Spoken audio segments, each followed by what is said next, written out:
Good afternoon, everyone. Good afternoon. I love a buzzy room, sign of good energy. I will call this meeting to order. This is the July 22nd, 2026 Met Council meeting. As always, we will start with the Dakota Land, Water, and People Acknowledgement Statement, and I turn it to Councilmember Lilligren to read it. Thank you, Madam Chair. The Metropolitan Council acknowledges that the land we currently call Minnesota, and specifically the 7-county region, is the ancestral homeland of the Dakota Oyate, who are present and active contributors to our thriving region. As part of the Metropolitan Council's commitment to address the unresolved legacy of genocide, dispossession, and settler colonialism, and the fact that government institutions, including the Metropolitan Council, benefited economically, politically, and institutionally after the forcible removal of the Dakota Oyate, the Metropolitan Council is dedicated to instilling land, water, and people commitments in regional policy. These commitments support the Dakota Oyate, the 11 federally recognized tribes in Minnesota, Ho-Chunk Nation, and the American Indian communities representing over 150 diverse tribal nations that call the 7-county metro region home. Thank you, Councilmember Lilligren. First item is the approval of the agenda. Members can see it posted, and if there aren't any objections or changes, we can move on to our next order of business, and I will move on. Next, can I get a motion for approval of the July 8th, 2026 council minutes? So moved. For a second. Any questions or revisions to those minutes? All in favor, say aye. Aye. Opposed? And the motion carries. Next, we are into our public invitation for comment. Any interested person may address the council on matters that are not on today's agenda. Each speaker is limited to 3 minutes. Do we have anyone signed in? No one. And is there anyone in the room who wishes to speak today?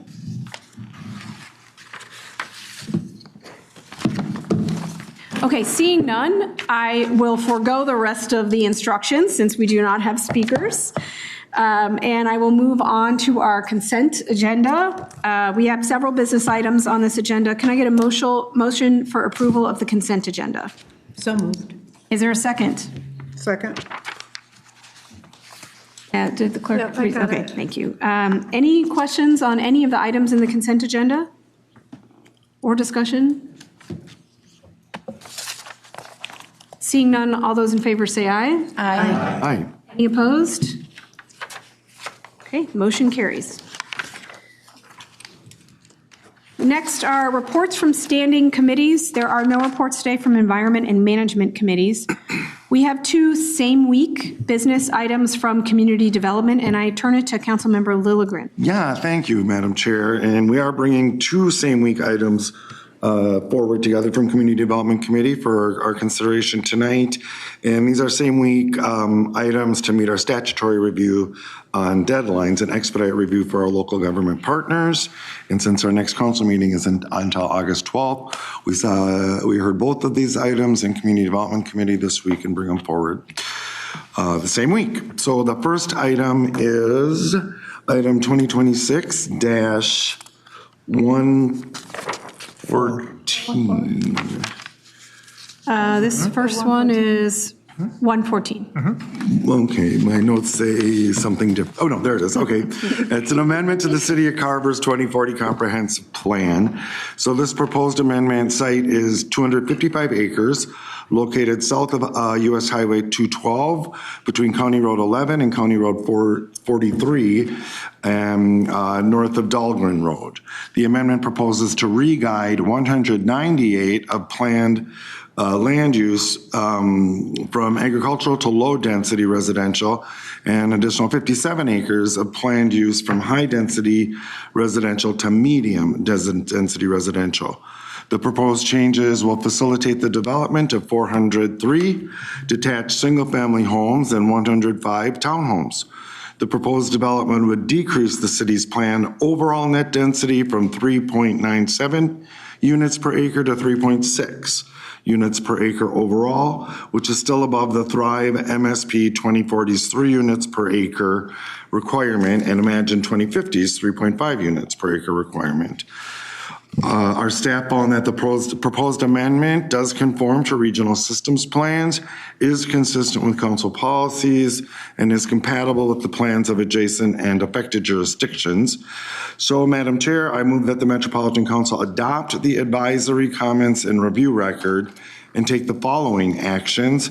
Authorize the City of Carver to place its comprehensive plan amendment into effect. Find that the amendment does not change the city's forecast, and advise the city to implement the advisory comments in the review record for regional parks, transportation, land use, and water resources. Thank you, Councilmember Lilligren. Do we have a second on the motion? And any questions or discussion on this item? Anything to add? No questions and no comments. All in favor, please say aye. Aye. And any opposed? And that motion carries. We have a second same week item. It is business item 2026-123, and I will turn it back to Councilmember Lilligren. Thank you, Madam Chair. As you said, it's business item 2026-123. It's an amendment to the Eureka Township's 2040 Comprehensive Plan. The proposed amendment site is 1,574 acres located generally in the northern and central portions of Eureka Township. The amendment proposes to re-guide 1,406 acres of planned land use from agricultural to agricultural commercial and 168 acres of agricultural to airport. The amendment will also increase employment forecasted growth for the community by about 200 jobs. Our staff found that the proposed amendment does conform to regional systems plans, is consistent with council policies, and is compatible with the plans of adjacent and affected jurisdictions. So, Madam Chair, I move that the Metropolitan Council adopt the attached advisory comments and review record and take the following actions. Authorize Eureka Township to place its comprehensive plan amendment into effect. Revise the township's forecast for employment upward, as is described in Table 1 of the review record, and to advise the township to implement the advisory comments in the review record for forecast and surface water supply. Thank you. Do we have a second on the motion? Any questions or discussion on this item? All those in favor say aye. Aye. Opposed? Motion carries. Thank you. Thank you. We are now moving on to Transportation Committee. We have one business item from the Transportation Committee, and I turn it to Councilmember Chambliss. Thank you, Madam Chair, council members. Business item number 2026-118 is regarding the award of engineering and construction administrative services contract for the Metro H-Line BRT project. The Metro H-Line arterial BRT is a 17-mile planned bus rapid transit line that will provide faster and more reliable transit service in Route 3 corridor between downtown Minneapolis and Sunray Transit Center. It's planned to stop at about 45 locations along Washington, Como, Maryland, and White Bear Avenues. Like past BRT projects, this contract award is moving forward in parallel with the H-Line planning process, and public engagement for the corridor is ongoing. Release of the corridor recommended plan, which responds to input on the draft corridor plan and invites additional public comment, is anticipated to occur in August. Advancing the engineering and construction administration contract now will allow for design to begin when the final corridor plan is adopted later on this year. A request for proposals was issued on February 2nd, 2026, and there were 32 registered plan holders for this project. The council received 2 proposals. An evaluation panel and technical advisory group representing the council staff and agency partners recommended HDR Inc. as the most technically qualified proposer. A Metro Transit negotiation panel negotiated pricing and determined the final negotiated cost to be fair and reasonable, recommending HDR's proposal as the most advantageous to the council. Therefore, Madam Chair, I move that the Metropolitan Council authorize the regional administrator to award and execute contract 26P009 with HDR Inc. for engineering and construction administrative services for the Metro H-Line project and associated roadway improvements in an amount not to exceed $17,929,911. Thank you, Councilmember Chambliss. We have a motion. Is there a second? Second. Madam Chair. Yes. I see Councilmember Barber. Thank you, Madam Chair. Based on my position as a Public Works Director for the City of St. Paul, I will be recusing myself from voting on business item 2026-118 because of the appearance of a conflict. Thank you, Councilmember Barber. We have a motion, a second, and one recusal. Are there any questions or discussion on this item? Council. Madam Chair, I believe the proposed action was read as associated roadway improvements. I think that's what I heard in the business item itself. It says associated ADA improvements. So I just want to make sure we have the language correct.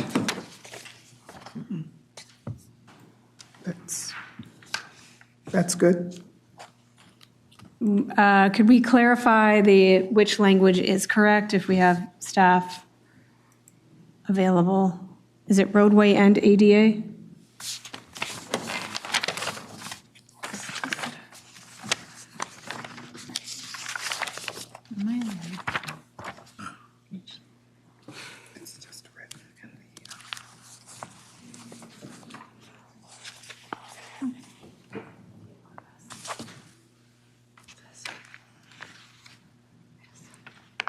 Madam Chair, while we are waiting, I see that what I read does not include that statement, so if it does need to be corrected, it would be what's written in the business item. Okay. what she was gonna say. I will, thank you. Thanks for being on call to staff. Thank you so much. So we have, we're going to revert to the written business item. We have a motion on the written business item, a second on the written business item, a recusal from the written business item, and now we will vote on the business item as provided in the agenda, which notes correctly ADA. Would you like me to read it as it's noted? Yes, let's read it one more time.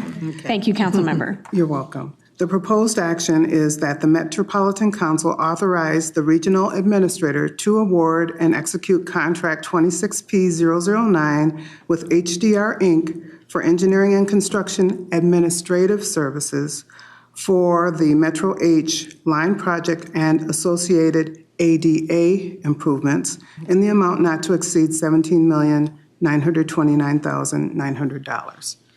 Thank you, Councilmember. We're going to do the whole thing again. Is there a second on this motion? Second. Councilmember Barber? Thank you, Madam Chair. Madam Chair, based on my position as Public Works Director for the City of St. Paul, I'll be recusing myself from voting on business item 2026-118 because of the appearance of a conflict. Thank you, Councilmember Barber. Is there any discussion or question on the item? We're good. Councilmember Chambliss. Thank you. I was not in attendance at the Transportation Committee meeting last week, but I do thank Councilmember Tony Carter for chairing that meeting while I and the Vice Chair of Transportation Committee were absent.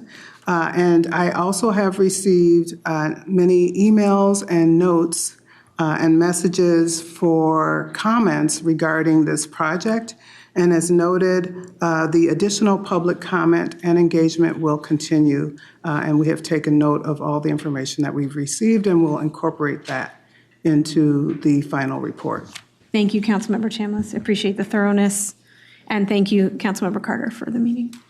Any remaining questions or comments? All in favor, please say aye. Aye. Any opposed? And that motion carries. Go H-Line. Next, and thank you for your patience. It's better to get it right for the record. Next, we move on to information items as we have no more business items for today. Looking forward to hearing more about a couple big bodies of work. First, we're going to hear about the Climate Action Work Plan Annual Report. I will invite Lisa Barajas, Director Barajas, and her team. We also have Jeff Freeman and Jen. Welcome, Jen. You can do it. It's Kostrowski, Madam Chair. Kostrowski. Welcome. We're looking forward to your presentation. Thank you. Good afternoon. I apologize for the error on our agenda today. This is a large portfolio of work across the council, and hence a large team representing that work as well. But I'd like to turn to Councilmember Lindstrom perhaps first to kick us off. I'm happy to do so. Great. Yeah, if that's okay with you, Madam Chair. Yes, please. So I'll just start out by saying, last week I was at Thief River Falls, a meeting in Thief River Falls.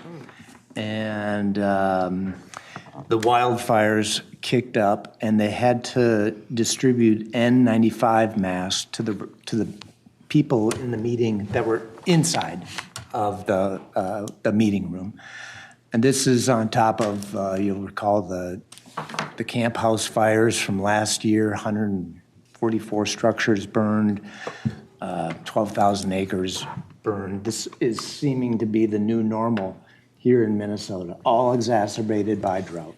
All of these wildfires exacerbated by drought, exacerbated by climate change. So we know the threat is real. Everybody at this table, everybody in this room probably knows that the threat is real, and we're responding accordingly. It is being reflected in our budgets. It is being reflected in capacity, staff capacity, and it has been and continues to be an all-hands-on-deck, division-wide effort, which I'm extremely pleased to see. So we've got a lot of work to do, as these folks will lay out in the next few minutes, but I'm pleased that all of the actions that we have taken to date. There's no silver bullet, that is for sure. But I'm pleased that we've had so many of our staff that have been engaged, dozens and dozens, and maybe hundreds at this point, and stakeholders across the region. That was demonstrated at the State of the Region event a few months ago. How many of our stakeholders have been engaged in this effort as well. So I'm excited to hear what we have in store in the next few minutes. Great. Thank you, Councilmember. I appreciate the support. I'm Lisa Barajas. I'm the Executive Director of Community Development, and it's my privilege to be the executive sponsor of the Council's climate work and to work with all my colleagues across the Council and just a smattering of our leaders here today. I'd like to let them introduce themselves. Madam Chair, council members, I'm Jeff Freeman. I am the Sustainability Manager within Metro Transit, and I'll pass this on. Good afternoon, Madam Chair. My name is Jen Kostrowski. I'm the Assistant Manager of Water Policy and Planning and Environmental Services. Good afternoon, Chair and Council members. I'm Laura Brethheim, Senior Project Coordinator for Sustainability in Metro Transit. So today we're very pleased to present to you our annual report on our progress in implementing the Council's Climate Action Work Plan. As you all know, and as Councilmember Lindstrom was referring to, climate change is already impacting our communities today and has impacts across all of our services, our investments, and our assets. And we also have the ability to make a difference in all of these areas and more in the Council's regular course of work. And it's really important that we think about that, not just on the four pictures that we see in the slide, but in all of the work that we do, where the council is already incorporating work and also where we plan to do additional work. Our Climate Action Work Plan, as a reminder, is organized in a fashion to work as a 5-year plan. It's organized around 6 commitments, which I'll review in a bit, 20 identified strategies or overarching approaches to achieving those commitments. And then under these strategies, we have 73 actions that are specific projects or to-dos to help advance those strategies. And for a 5-year plan, that can seem like a lot, but we are a big organization and we do a lot of things across this organization on a day-to-day basis. So, and as we were developing this plan, you might recall you had encouraged us all to be really ambitious in this work as well. We had a lot of opportunity potential in front of us, and we wanted to be sure that when those opportunities might have presented themselves, whether they were federal funding opportunities or other partnership opportunities, that we would have shovel-ready ideas at the get-go so that we could jump on those opportunities when they presented themselves. So even though we didn't win out on some of those, it was an excellent effort to show that we had that capability to pull ideas together, to pull in good applications, and to build stronger partnerships and relationships with our colleagues across the region. Our climate vision, as shown on this slide, is to, and really defines and guides all of the work, is to reduce our contributions to greenhouse gas emissions and to make our services and facilities resilient to the impacts of climate change. The 6 core commitments I referenced earlier, you can see on these slides, are really rooted in the environmental justice principles and then organized into pairs of commitments around reducing emissions, which are commitments 2 and 3, and then adapting to climate change, which are commitments 4 and 5. Those pairs have both an operations-focused commitment and a partnership commitment. And our 6th commitment is cross-cutting, and one that supports work, how we get the work done, expanding our staffing and training, ensuring that we're ready to do that with our workforce all across the council. As a note, the icons that you see on the left-hand side of the slide, you'll see them in future slides as well, because we'll refer to those commitments as we report on our progress. So I'll turn to Laura. All right, thanks, Lisa. So our progress update for this year, over half of our 73 actions are either on track or complete. This is the first year we've been able to say that, so that's really exciting that we're headed in the right direction. You'll see some examples on the right of types of actions that fit into these different categories. So we have some actions where we said, great, we did that project, it's done, fantastic. Some that are in various states of progress, whether they've just begun or might be close to completion in that green on track category. Some actions that are on hold for some reason, perhaps funding, staffing, they depend on another action they haven't started yet, and some that we anticipate to start in the future, also because they depend on other actions.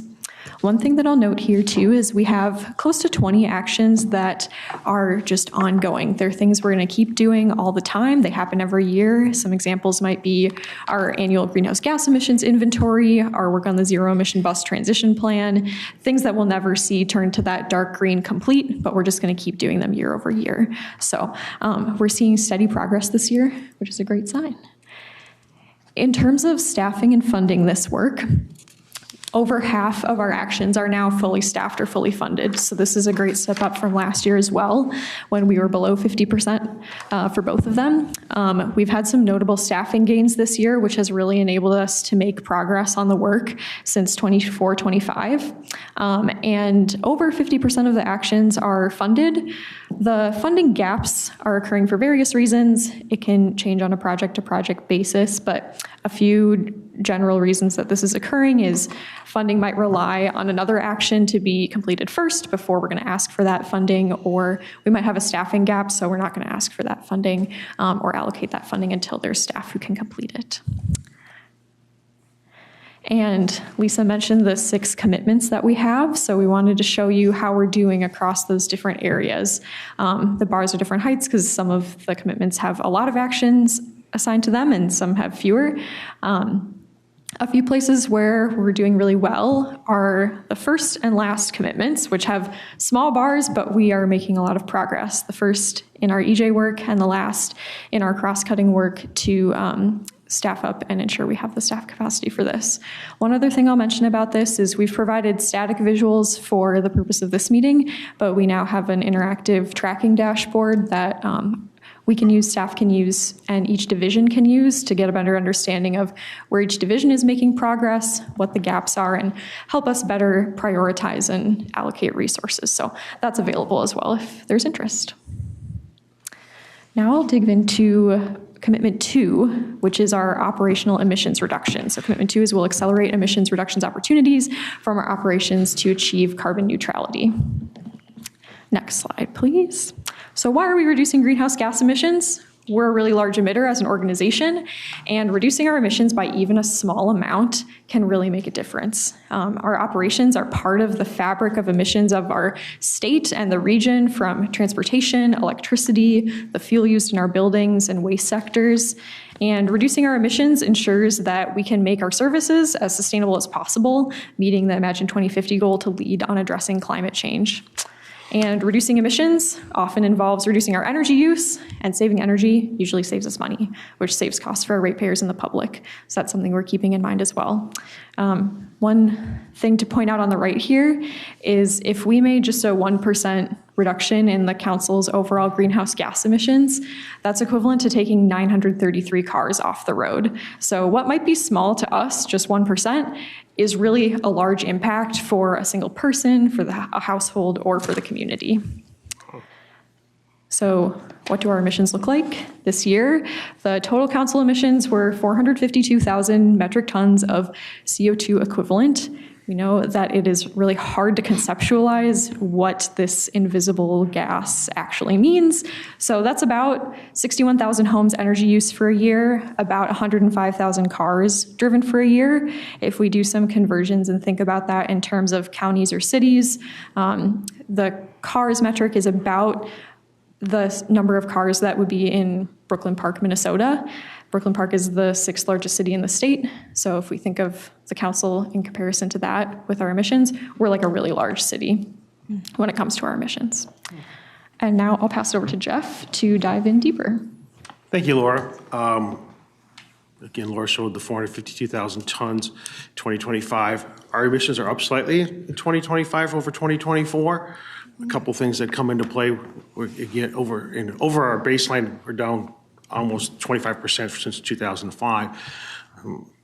Coming into play for 2025, we traveled more with our buses, but we have a little, that's primary reason is we've just done more, we're back to service and more transit service.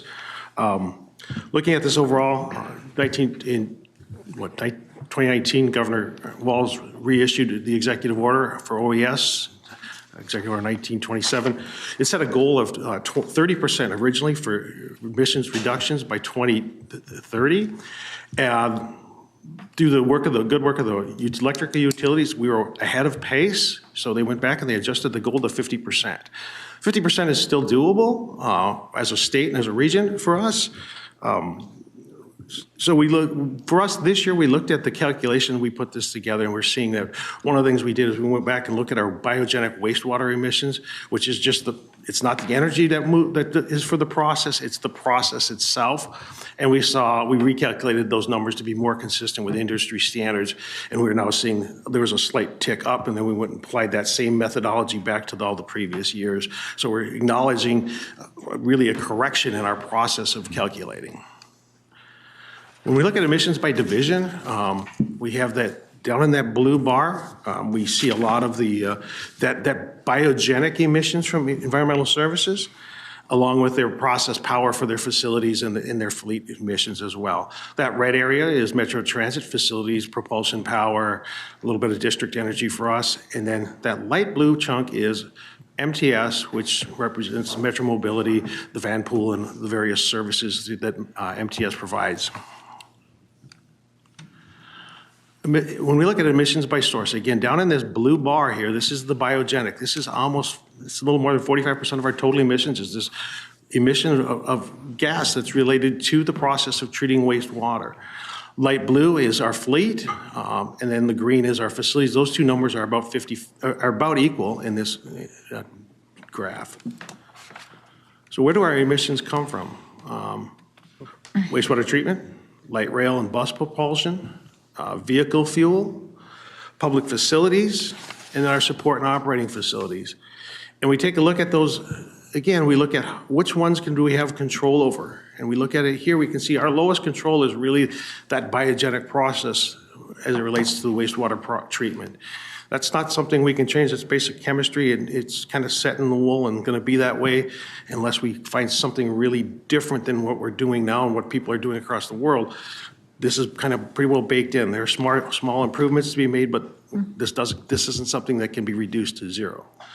Light rail and bus propulsion, our emissions are really dependent on the electrical utilities, what happens to the grid. More renewable energy, less coal, we're going to see those emissions go down. We look at vehicle fuel.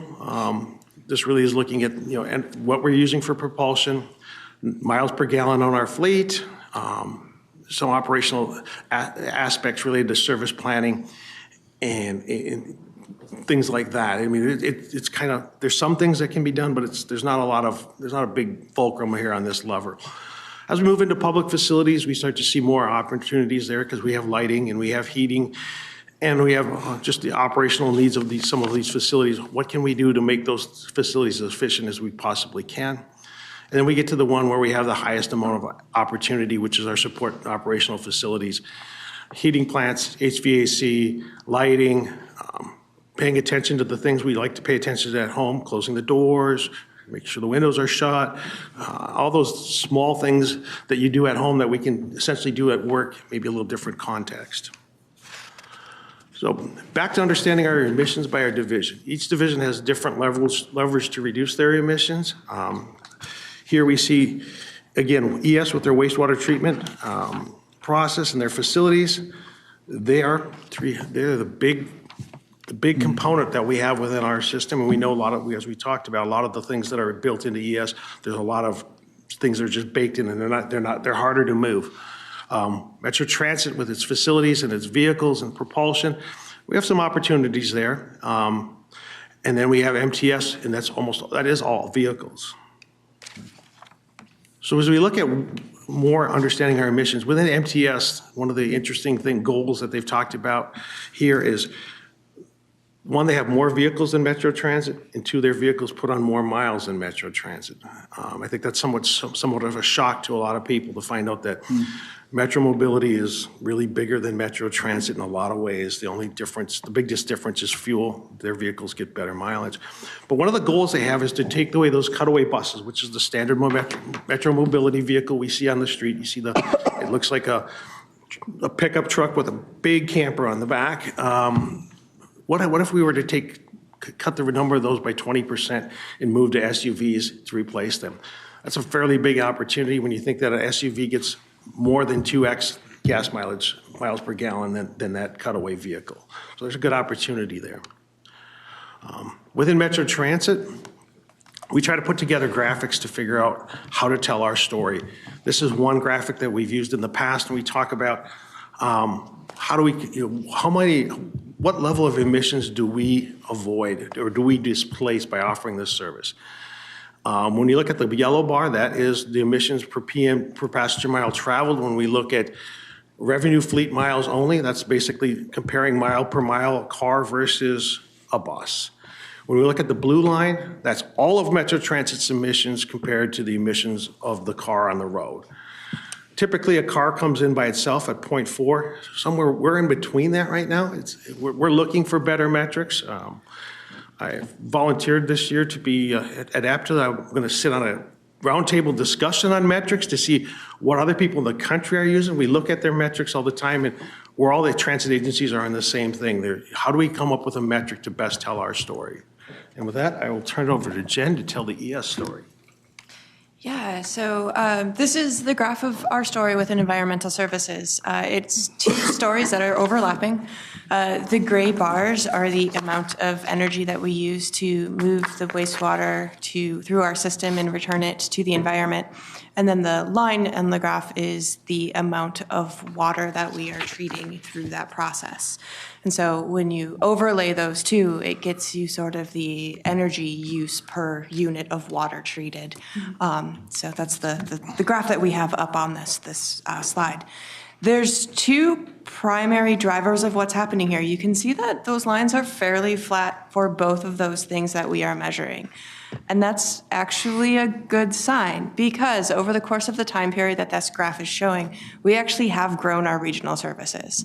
So we have taken on 2 additional plants to our system with the Rogers and East Bethel system. So that is within the timeline of this graph itself. And so we know that we have more water coming through our system and we need to use more energy to do it, but we're seeing those lines being flat.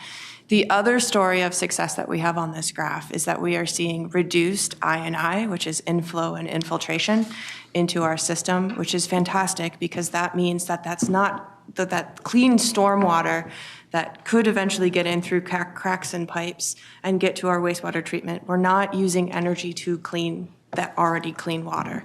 And so that is a success story. As much as we can keep that clean water out of our system and keep it in the ground or on the landscape, that is great. The other part, and I'm gonna, be a little proud about this one as well, is that there's a success of some of our grant programs that we have been offering. And so we do have a water efficiency conservation grant, and that has contributed to the fact that this line is staying flat. We know that not only do we have more wastewater treatment plants, but we do have additional growth in the region overall. And so the more that we can have efficient appliances put into these buildings and facilities, and for the older buildings, which is what our grant is more targeted at, is to replace some of those older fixtures so that we can continue to have efficient and have water conservation within the metro. We know that we do have work ahead of us, though. We don't want this line to stay flat. We actually do want to start seeing this change and make sure that we can increase the amount of water that we can treat per energy unit that we have moving through our system. To understand a little bit more and to help us target where we want to channel, so hopefully see a change in that line, we are working to set targets for our individual facilities. Before, we were looking at our entire wastewater system as a whole, and we now have the staff and capability to start looking a little bit more detailed to see where we can find those wins. We're doing this based on historic and predicted energy consumption, because I think we all know that looking backwards, especially in the case for climate planning, is not necessarily the way you should be looking for direction. We know that the future will be a little bit different than the past, and so we are looking at both historic and predicted consumptions. We also are going to be looking at our emissions by scope, source, and process end use. So again, to give us a little bit more detail to see where that energy is being used and how we can find some process improvements to perhaps lower the amount of energy. Like Jeff said, there are greenhouse gases that are inherent to our process, and so we're not going to tell the bugs to stop doing their jobs, but we can find ways within our process to reduce our greenhouse gas emissions. And so when we talk about facility efficiencies, there are efficiencies happening across our different facilities that we have at the council. Both Metro Transit and Environmental Services are improving our building operational efficiencies. Right now, we are down by 25% for our total emissions, and we are seeing this increasing efficiency based on many different projects. Our friends in Metro Transit have been able to move towards a 95% LED conversion at their facilities. They have been able to do building automation and repair. Again, thinking about having smart buildings. For those of you who are not hip to acronyms, there are a few on this slide that I did want to define because we didn't do you that service. So when we say that there is a technology called a JACE control, that's a Java Application Control Engine. And so it's pretty much having coding be able to flip switches as to when different components are activated. And so we can use coding to respond to different situations to help us not use energy when we don't need to. Within environmental services, we have been using fancy things called VFDs, which is variable frequency drives. And so it's very similar to that. Again, it's an additional component that you can put on top of a pump. And as you need that pump to shift its pull onto the water or energy grid, this variable frequency drive allows those pumps that flexibility to use energy or pull water at the rates at which we need it. And that's really helpful because if you buy a pump that only has one setting and you don't have that demand all day, you end up using that pump at that one setting even though you don't need to. So these are tools that we have been applying at our facilities to help us improve our efficiencies. Another thing that we have been doing at our water resource recovery facilities. The big example is at Blue Lake. We are looking at putting in different technology within our treatment process to recover those resources. So we're not just calling them resource recovery for fun. We really are recovering resources. This example, in the last year, we ended up, or over time, the project came live within the last year. We installed a regenerative thermal oxidizing unit. Again, like I said, there is greenhouse gas inherent to our process. One of those gases, methane, can be used to return back to natural gas systems. And so this device helps us capture that gas and be able to use it instead of paying our natural gas provider to help give us additional energy. So we ended up with almost $162,000 in cost savings per year by putting this device in. And we've been able to eliminate 1.7 metric tons of carbon equivalents per year from this system. CenterPoint was excited that we were doing this as well. And so we ended up getting an energy rebate from CenterPoint because through this partnership of nearly $152,000. And so, I'm supposed to say something else. Me. Oh, good. I'm passing it to Lisa. This is not me. So talk about the third commitment, pairing with our operational emissions reduction is our regional emissions reduction and really driving that through existing and new partnerships. As a reminder, our regional emissions profile is here on the screen. This is how everybody in the entire 7-county region fares. This is what our total emissions looks like for every single person, operation, business, house, car, et cetera, in this region. And this is part of work that we developed both for our EPA-funded Comprehensive Climate Action Plan and work that we included as part of Imagine 2050, as well as that emissions profile. And you can see what's driving that. What's at the top, our largest source of emissions in the region is transportation-related. And then you'll see commercial, industrial, and residential kind of come right there. And that's going to be related to energy use, building energy use, especially because much of our built environment has been on the ground for quite some time, and homes like mine built more than 100 years ago could use some efficiency upgrades, if you will. A lot harder to do on the private scale than on a public scale for sure. But those are some of the things that as we look at that landscape, we'll continue to track. This is our 2022 inventory, but moving forward, we'll continue to track our emissions inventory more regularly so that we can track the impact of actions that local governments are taking, that we are taking on a regional scale as well, and see how we fare overall. So a lot of our work here in this space is where we have a lot of indirect influence in how we support local governments and their work in providing both our services and technical assistance in that effort. So we have developed a lot of tools to support this, and you might recall we've shared, I think, about our greenhouse gas emissions reduction tool last year as we were getting ready or to seek your approval on our comprehensive climate action plan. This is an enormous undertaking from our staff, and we were lucky to receive the funding from the EPA grant that really helped to support and accelerate this effort. This tool isn't just to create that inventory, but to create individualized inventories for every city, county, township in the metropolitan area.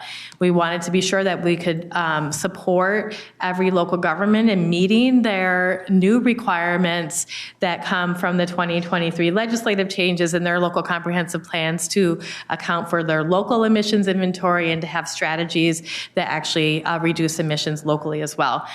So we paired with that our climate action toolkit, so additional strategies that local governments can take, policies that might adopt, programs that they might consider. And just actually earlier today was meeting with some of my staff and they were talking about just a couple more actions that they uploaded to the toolkit today. So toolkit continues to grow with new strategies and actions on a regular basis for local governments to consider as they're working on their plans as things that they could take on. We also have underway an update to our climate change vulnerability assessment. Our current assessment really was inward facing for the council. How does climate change impact the assets that the council is responsible for? But what we're looking for in this And this next update here is to be more expansive and supportive for local governments to use as well, and think about social vulnerabilities as a part of that, especially as we think about not just advancing the council's climate goal in Imagine 2050, but also our goals around healthy and safe communities. A big part of social vulnerability to climate change is directly overlaid with people feeling safe in their communities, especially in times of stress, heat stress, weather events, severe weather impacts. All of those things are important to that feeling of safety within your community. And then we'll continue to, and our staff are furiously planning for upcoming engagements and additional technical assistance through our Planet training program, through conference that we'll be holding for local governments later this year, as well as winter learning labs for local governments to connect with one another as they're working on their local plans, learn from one another about what works, challenges that they might be encountering as part of that, but also to learn more about the tools that we have available for them and how they might apply them locally. Turning to another project highlight is additional work that our colleagues in MTS are carrying out around supporting cities in electric vehicle planning and how we deliver technical assistance for local governments, thinking about fleet opportunities, what are needed for zoning and permitting, and best practices around those elements, as well as thinking about direct provision of public charging. We had a similar effort around our solar ready work that we had done in the last comprehensive planning cycle, where solar was a newer technology for local governments. Lots of requests were coming in, and we provided a broad array of technical support along similar lines around zoning, permitting, how to set up processes to actually enable that happening within your community. So we're really excited to be moving into this space as well. And next, I'll turn back to Jen. So it is important to reduce our greenhouse gases, but we do know that we have already started feeling the impacts of climate change. So adaptation is also a key part of making sure that we have resiliency within our systems and within our operations. And so Commitment 4 says that we will reduce our risks and impacts, reduce the risks and impacts of climate change hazards to our community, to our facilities and services. Sorry. And so when we're doing this within ES, there's a couple of things that we have been doing that it's been part of our daily work, but it's something that I want to make sure that we are clear upon because it is very important. One part is most of our water resource recovery facilities are right beside large rivers that do have periodic floods. And so we do have adaptation responses within those facilities, including flood walls. And the part that, especially if you think about Metro Plant, which was built in 1938, what would have been the 100-year flood in 1938 has shifted over time. And so we are seeing larger floods on the Mississippi and other rivers than we had when these facilities were originally built. And our colleagues in plant engineering are doing a very good job of making sure that we are working with FEMA floodplain data, working with other sources of information to ensure that as we know that that flood wall might need to increase a few feet, just knowing that the changing patterns and precipitation might require it, we've been keeping up on that. And so this year, we actually do have projects already lined up to reassess that flood wall at Metro Plant and make sure that it is going to keep our assets safe from rising waters. This is also happening at our Hastings plant as well. It's not just adaptation that we are doing for the wall itself around our facility. We actually are playing with our landscapes inside of our walls and at our interceptor sites out in the region. Or lift stations out into the region. And so we have at this point 52 acres that have been converted to native landscaping, and there are benefits, multiple benefits from making this landscape change. One, I personally think it looks pretty. It's a better landscape than just traditional turf grass. The maintenance costs, once it gets established, are lower. You do not have to take care of them. You don't have to mow it as often or as frequently as traditional turf grass. Additionally, if you plant drought-tolerant plants, you don't have to water it as much. And so overall, it's a win-win. We have learned over the course of this program getting established that communications with our neighbors are very important. Sometimes as you are establishing these properties, they go through an awkward teen phase, if you will. And some of our neighbors didn't really understand that. So we have been working with our communication communications team to make sure that we have the right signage in place to explain what is happening. We now have QR codes. We've been doing a lot of community engagement as we are putting these landscapes out into the region at our facilities to explain why we're making these choices. And hopefully we can see a positive influence out into the communities as well. When we are talking about out in the communities, next slide, please. This is where our commitment 5 comes into place. We can't do this alone, and we know that if we want to see regional climate adaptation and regional climate resiliency, we do need to work with our partners to ensure that adaptation is happening across the region.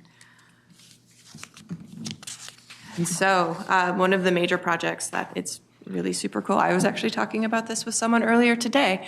My colleagues in community development have been really championing the community tree planting grant program. It is an opportunity to provide resources to communities so that they can increase their tree canopy and making sure that we are removing and replacing trees that have vulnerabilities as we are looking forward into the future. Some really fun numbers. The 2025 program distributed $2.5 million to 14 local governments, and that will result in 5,000 new trees.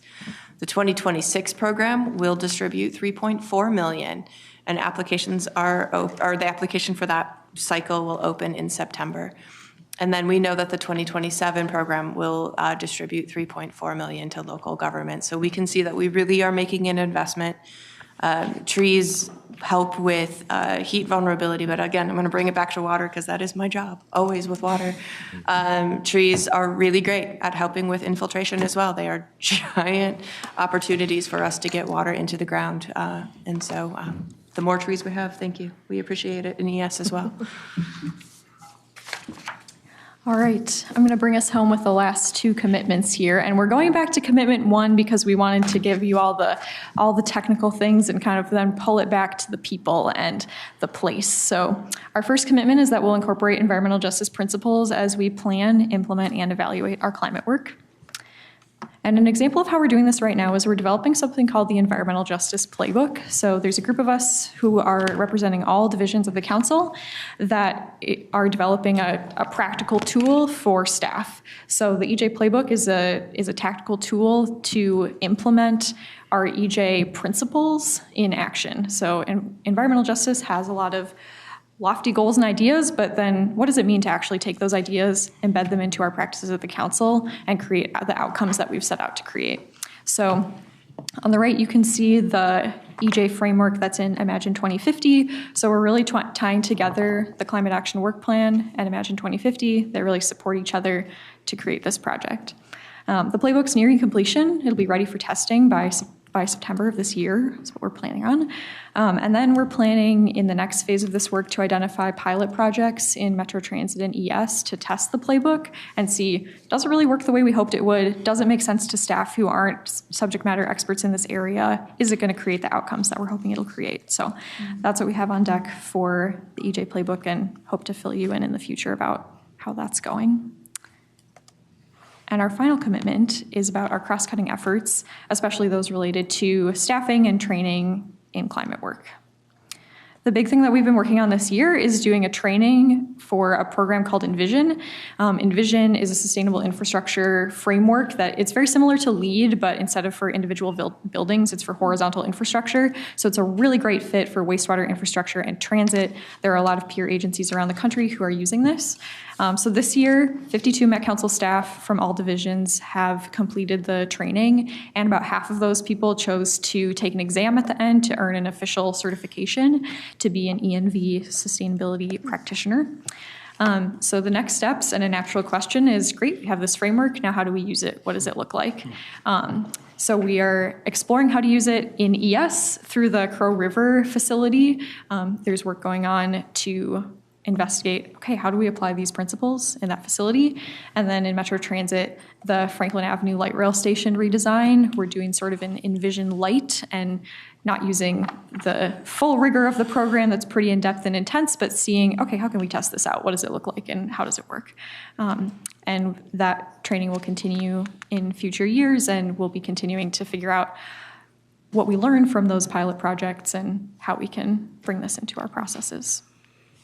And now I'll pass it back over to Lisa. Thanks. I'll take us home. So looking ahead over this year and next year, we are continuing to accelerate this work. As I think Laura said at the beginning, we have some more staffing commitments, and our staffing teams have grown or their capacity have grown to take on these strategies. And we have a lot of projects that are nearing completion, like the EJ Playbook, that are ready for that next step of operationalizing them. And then we expect to see that as we close out projects, that budgeted funds will switch to other projects. So we're looking forward to those next steps in this process.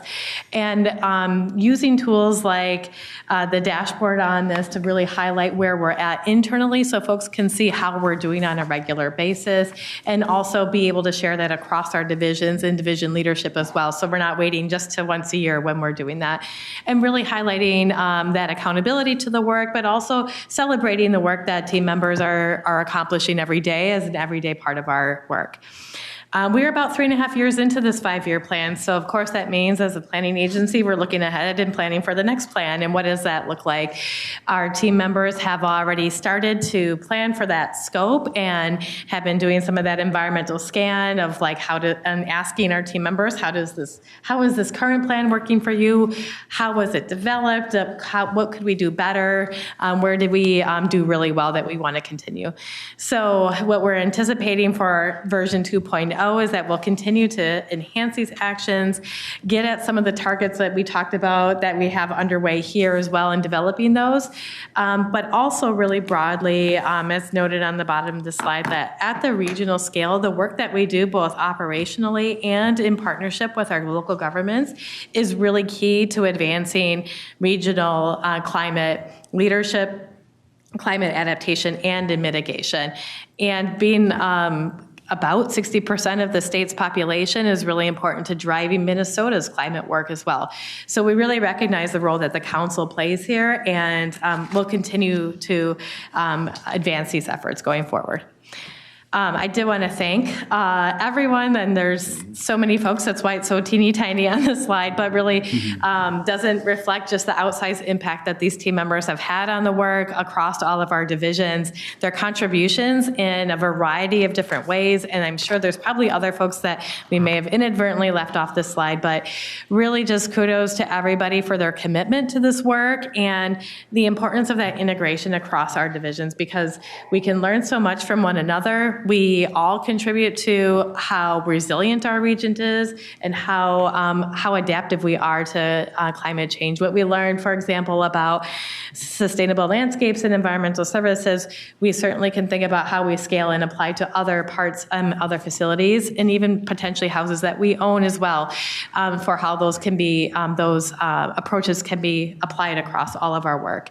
So just want to thank all of our team members for this work, and I do want to do a special shout out for our colleagues who have been key players who've recently retired, and we'll sorely miss them. Jean Landhammer, Kathy Matter, and Paul Colton, from 3 different areas of the council, but really excellent partners, thought partners along the way, and great contributors to this work. So for you all, we have some questions and reflections about reactions to how we've done so far, how far we've gone so far in this 3.5 years of our 5-year plan, and where you might want to see us go further, and what you might want to see in this next iteration of our climate plan, and what you might want to see in our reporting as well. So with that, I'll turn it back to you, Madam Chair. Thank you. Thank you. Wow, this is my first annual update of this vast body of work. And I really appreciate not just the presentation, but when I'm coming into this and it's been 3.5 years, I get to see all the progress too. And I think I want to say, congratulations, great job, keep going. And I'm so impressed with the commitment and the work. I want to open it up to the council members for questions or discussion. So please, Councilmember Chambliss. Oh, thank you. This was very rich, and I learned a lot from your presentation about how we manage our environment. I do have 2 things. One is about the cutaway vehicles, and and how we can better utilize those mobility assets to maybe a different category or configuration in the vehicles. First, I was kind of trying to envision what the vehicle that has like the truck in the back or the bigger space. I'm assuming that was for wheelchairs or other equipment. That's okay. And then I was wondering how far you've gotten for looking at alternatives. I mean, is there a way for them to put those assets on the back of a car like we do on our buses, or where is that going? Well, I'll step in. For the little bit I know, Charles was here, but my understanding is where the MTS team is on is they're in the process of, they've got contracts out there looking at the SUVs. You see a lot of people using SUVs, and they're getting into the idea that these can be adaptive vehicles. You see the vans out there that people are using like that.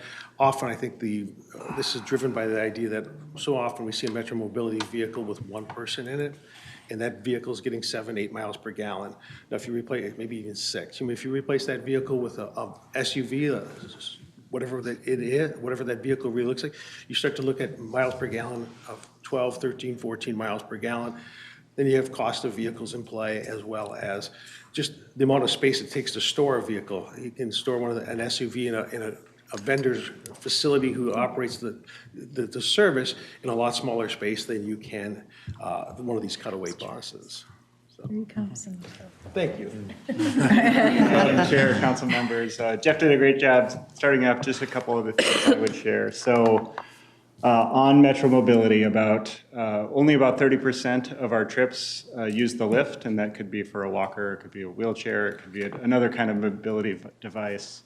70% do not. They're what we call ambulatory trips, where a passenger does not need use of a lift, and that's kind of the opportunity for growing the non-bus, the small bus share of our fleet to more SUV or those types of vehicles, for which there exists a product you can actually buy that has a reasonable chance of working. The cutaway bus electric market is essentially non-existent. The SUV side of this exists and is actually pretty good. So the opportunity for us is to grow into that space for those trips where people do not require use of a lift in order to board the vehicle. The challenge is we have a new paratransit system every single day. We have different routes, we have different trips that we're operating every single day, and it changes all day long. And so going to, like a 70% SUV mix, because 70% of trips don't need that, wouldn't be a successful outcome, because we need the flexibility to adapt our service all day long to meet the conditions that are out there. But we see the opportunity to grow that fleet bigger than it is today, and that's where we can get into meaningful electrification and other improvements like that. Oh, very good. Okay, now my second one is switching gears, and that's related to environmental justice. On slide 32, I'm particularly interested in like the icons that you have and the different categories, the people-centered, the community-centered, and the reparative. And my question is, first, the community-centered priorities of engagement, at this point anyway, has a term called overburdened communities. I'm not sure if we want to go into the details of what that is, but that's kind of a newer term. And when I think about overburdened, I'm thinking that it could have multiple meanings. It could be overburdened with taxes, or is it overburdened with expenses? Or is it overburdened because you feel oppressed? So all those kinds of questions pop in my head. And maybe it's going to pop in somebody else's head too, I don't know. But so I had a question about that. I don't necessarily need an answer today, but maybe thinking about how I could have maybe a better understanding of that in the future. And then, If I may, Madam Chair, it'd be really quick. Madam Chair, Councilmember Chambliss, this actually is taken from Imagine 2050, where we have a more detailed description of what we mean by each of these elements. So we're happy to share that with council members after the meeting as well, so you can see that more written out form. This was just the visualization of that. okay, and then for the final is the community benefits beyond mitigation. I was really happy to see that in the environmental justice playbook, and would be very interested in how that implementation and development goes. I've been hearing from many community members about the need to get more from the resources that we have an outcome of community benefits, and what that looks like for different communities. Yeah, absolutely. Madam Chair, Councilmember Chambliss, I think my colleague Lisa Thompson says it best, is that we like to leave places better than we encounter them. And then that better is something we define in collaboration with the communities who live there. So absolutely agree with you. We weren't just fixing the problem that we caused, but going beyond that. Thank you. Councilmember Lindstrom. Two examples that I can think of related to that, things that we are already doing. The Equity Water Efficiency Grant Program, $400,000 that we allocated a year or two ago. They're being put in place now. So there's no cost match for either for communities or for the residents that now can benefit from water efficient appliances. That's number one. And then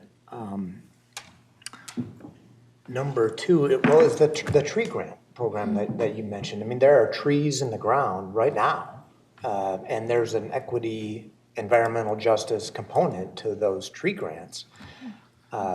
They're not big trees right now that are in the ground. They're kind of small trees, but they will be one time, sometime soon. And so those are two examples that are in place right now.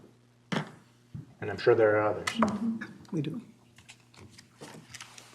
Councilmember Carter. Thank you. Very much appreciation for the reporting and for the results over time and the prospects for the future. I am so just incredibly impressed that we know how much we're responsible for and how much we can improve by any reductions that can happen here across the Metropolitan Council. And really appreciate the work that you are going to be doing with our communities as you look to provide technical assistance, playbooks, things of that sort. I'm curious, because we know so much about and are taking responsibility for what we can do, and that 1% reduction can be such a huge impact on our community, as to how, when we partner with other local governments, or when we provide technical assistance, whether we will be able to engage together with them to look at their goals and to look at what impacts they're able to have, and to aggregate that potential impact that we all can have as we look toward accomplishing the overall goal. Am I right to assume that we'll be collecting that work, and that in fact could be one of the goals of our providing the assistance? Yeah, Madam Chair, Councilmember Carter, that is a really great question, and I'm going to go really deep into a water-specific opportunity. So my staff, through the advice of the Metro Area Water Supply Committee, MOSAC, affectionately known as MOSAC, we are just launching a project this week. We're going to be hopefully getting the surveys out, in which we are asking communities about their infrastructure that they use for water supply. So what kind of pumps, what are the status of their pipes, what are the conditions?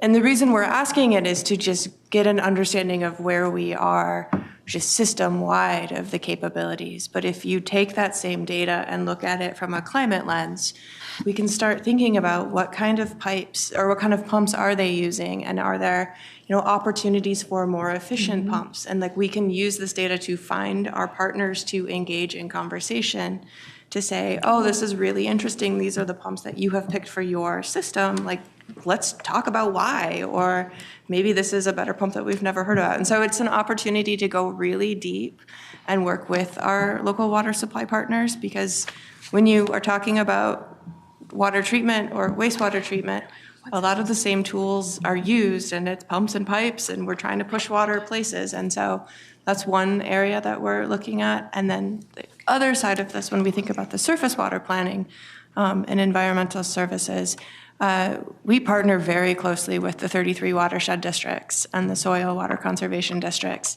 And we also have review authority of their plans. And so it is an opportunity for us to look a little bit deeper into that level of water governance and see what are they doing for climate. Because I say this all the time, like, whether I'm saying climate planning or water planning, it's the same work. And so, like, when I'm looking at what a watershed plan is, I'm looking at what their climate plan is. And so it's this opportunity to see what they are doing, make some recommendations or make some connections within our network to see how we can even do our jobs better based on what locals are doing. Thank you. I appreciate that. And setting the example as we do our work, gives us the opportunity to influence what they're doing. And it's really cool to kind of sneak and see what they're doing so you can make recommendations and push them forward. Absolutely. Thank you. I don't mean anything. I had Councilmember Jenkins, I have Councilmember Lilligren, Councilmember Barber. We are coming up on we have another discussion item that I want us to be able to give as much care and attention to. So I'll take these 3 comments and then encourage you to continue to support and reach out and ask questions. So we'll go Councilmember Jenkins first. Thank you. And this dovetails off, Jen, where you said water work is climate work. Since I wasn't here when this started, of the 73 actions, are these all new, unique actions above and beyond what we were doing at the time, recognizing that a lot of our daily work still is climate work? And so just getting a clarification on the 73 and how that works with what we currently do too. Gonna say this because of Madam Chair. You got one? Okay, Sure. cool, really good. Thank you. Councilmember Jenkins, that's a really good question. I will say, and I will speak for my own, and then I'll let my colleagues speak for the actions that they're on the hook for.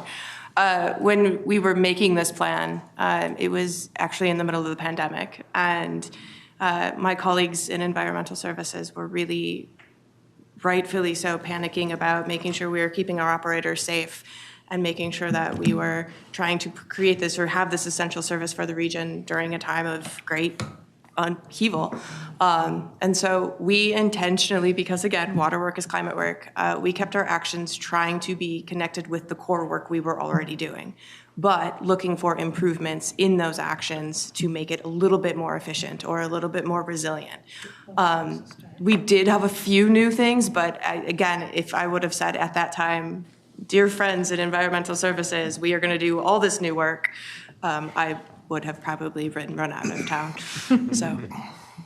If I might add, I would say that's probably true across all of our commitments, where there are new things like environmental justice playbook, where we're going beyond EJ requirements where we're required to do them by a federal law, and expanding that across all of our work. So really building off the work we're doing already. A lot of our actions were related to our policy development for Imagine 2050 too, directing how we wanted to incorporate climate considerations into our long-range planning efforts and provide technical assistance. So some of that, so I would say yes, the same, changing the way we do our existing work and then thinking about where else could we do more. Thank you. I would add to that. When we put together the strategies, there was an intent to make sure that there's a lot of existing work that would find a home under an existing strategy, not to allow the strategies to become so specific that it really pointed to one thing. Even the actions have that take on them. We talk about reducing energy consumption in a facility. We don't get to the detail of changing a light bulb in a hallway. So with intent, we built umbrellas over things we were already doing, so they'd have a home within the plan, knowing that a lot of the we're doing a lot of things, and we had to find places for them within the plan. So, Thank you. Councilmember Lilligren? Yeah, thanks, Chair. And in the interest of time, I'll just make statements rather than ask questions, and I'll structure these around your questions that you provided. So now I say, how have you done this past year? Great, especially when considering we're only 3.5 years into this plan. So actually, where would you like us to go further? And this goes back to something that you said, Jen, that I found very intriguing, and I can't quite suss it out on the data that we have here. And again, we can go into this further, but you said, with so much of our environmental services, greenhouse gases or emissions coming from treatment, the biogenic, I think was the word that you were using, but we put more water treatment online without really going up in the emissions. And so just to understand that relationship a little more would be helpful for me. And since that's sort of the biggest area, I guess a related question or maybe response to your questions is, since that's our largest area of emissions, is that where we go for bang for the buck? Or is it just a given? It's going to be that high. So I would be interested in that. Another, and these kind of relate, is about money, budget, right? And where the plan appears in our budgets. And so one of the things that comes to my mind is grants, right? And so maybe a little more reporting on the grants. Yeah. And then as we go into budget season, kind of showing this is environmental action plan strategy, something like that. And then another metric that I think would be really interesting would be, I can't wait to see then EJ playbook and some reporting on that, but also in the toolkit and how it's getting used. So that would be an interesting metric for me. Thanks, Madam Chair. Thank you, Councilmember Barber. Thank you, Madam Chair. Thank you so much for all this. I think back a few years ago, I was on the climate work group, and we were talking about how we were even going to frame some of this up, and to see kind of this continued action, especially in a political environment that's not always perfectly welcoming to it right now, that we're continuing to march forward is really, really amazing. I will tell you some of those, like the toolkit and the greenhouse gas emission tool. We've been out in community and showing some of these things, and you can almost see the relief on some people's faces, because it's a big ask that the legislature made to have to have these things included in comprehensive plans, and we've built tools that they can use and they can adjust and play with. And I think it's really been, to watch people, they're just amazed by what we're doing with all of that. I think then really not a question, but you kind of have asked, what would you want to see in your next report? And I think it's the next report and the next plan. So the next report, keep moving, keep marching. I think it's really impressive. For the next plan, you'll have a new council. And I think, as Councilmember Lindstrom pointed out, this is not a problem that's going away, and it's really impactful. And my ask of you would be to be ambitious. And that's really what we'd want to see. Thank you, Councilmember Barber. I will just close this out by saying thank you so much for your work. You support our region, and you support the state's climate framework as well by doing such thorough and such ambitious work. We look forward to the progress between now and next year when we hear from you again, and we are here to support you. Thank you so much. Thank you. Okay, are you ready for some more really great information? We are moving on to our next presentation. I'm going to introduce this with just a word or two, and as we're bringing up Barish Gumas-Dawes to join us at the dais for a presentation. The title of this is The Immigrant Contributions to the Regional Economy. That doesn't quite do justice to the origin of this work and why we're doing it. In our reflections of Metro Surge, it brought us to many questions about what happened, why it happened, what our role is, how we can seek to understand why we felt so committed to and protective of our neighbors who were targeted during Metro Surge. I asked for a little bit of thought on this, and the team came back with a couple of threads to pull, ideas to pursue, to understand the impacts of Metro Surge, and to really put a value in perspective of why it is so important. We are a welcoming region to all. So today you're going to hear about a piece of that work, and I'm really excited for those of you who haven't heard it at Community Development yet to receive this information and to promote good discussion about it. So with that introduction, I will turn it over to our expert here and just thank you in advance for all of your work on it. Thank you, Madam Chair. Good afternoon, Madam Chair and council members. Today, my name is Barış Gümüşdağ, and I'm a planning analyst at in the research unit at the Community Development Division. Today, I'm going to be talking a little bit about the economic contributions of immigrants into our region. So in today's presentation, I will start by talking about the context of the project and the rationale behind it. And then I will summarize the findings we have, quantifying the contributions that I will specifically talk about. Then I will continue with our next steps, and hopefully we will wrap up with some discussion, and the questions pertain to the next steps. So this is a broader project, as Madam Chair mentioned. The findings that you're going to hear today are part of the first component of this project. The broader project has 3 components. And the first one is what you're going to hear today. It's basically a quantification of all the, or a quantitative analysis of the data on the economic contributions of immigrants. And this was sort of a contextual piece in the sense that we wanted to sort of put the original research that my colleague Darcy and her team are undertaking, put it into a context, and just to give an idea of what does it look like, what are we talking about when we talk about immigration. Let's just put a number on their contributions. So the second component is really about sort of a long-term, a study, qualitative study of the long-term impacts of Operation Metro Surge on the region's small businesses, especially the immigrant-owned ones, and to identify their experiences. Darcy and her team are doing an on-the-ground ethnographic study of their experiences and perspectives. And hopefully we will bring the results of that to your attention on August 5th. And the last component of this project is a regional convening.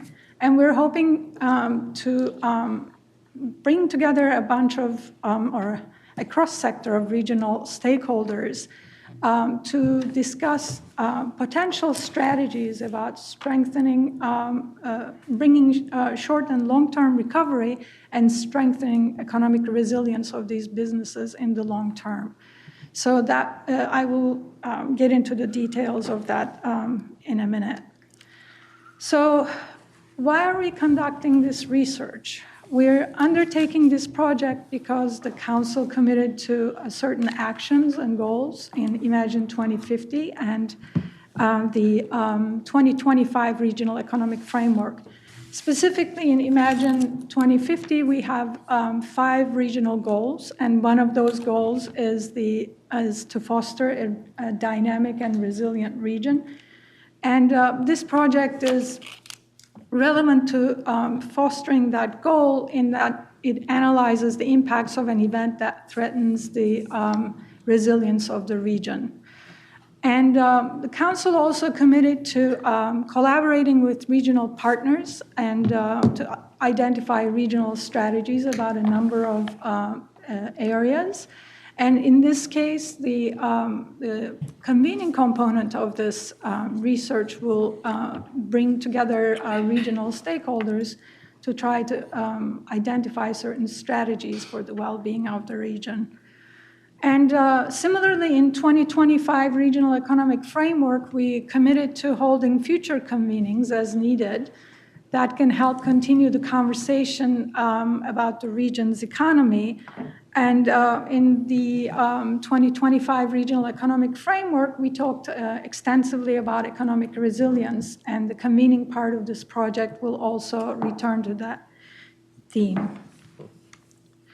So I should mention that we have studied the larger demographic and economic trends in Imagine 2050 and the Regional Economic Framework, but we evaluated the contributions of immigrants and noted that in our elaborations, but we didn't really quantify those contributions, and this is our opportunity to put some numbers on the specific contributions. To tell this story, we came up with 7 different narratives pertaining to each specific contribution. And so I will start with the first one, which is about population growth. So the region's future population growth will increasingly depend on international immigration. If you look at population change or population growth, there are 3 sources. One of them is natural growth, which is defined as births minus deaths. Then we have domestic migration. And finally, we do have international immigration.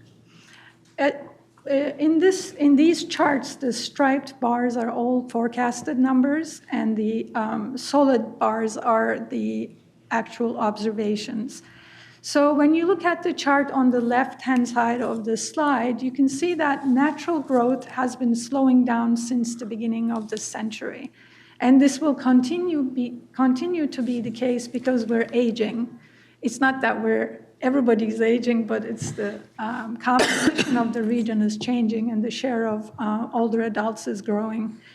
So when you look at international immigration, the trend is exactly the opposite. You see that starting with 1990s, we started getting more and more international immigration, and our forecasts also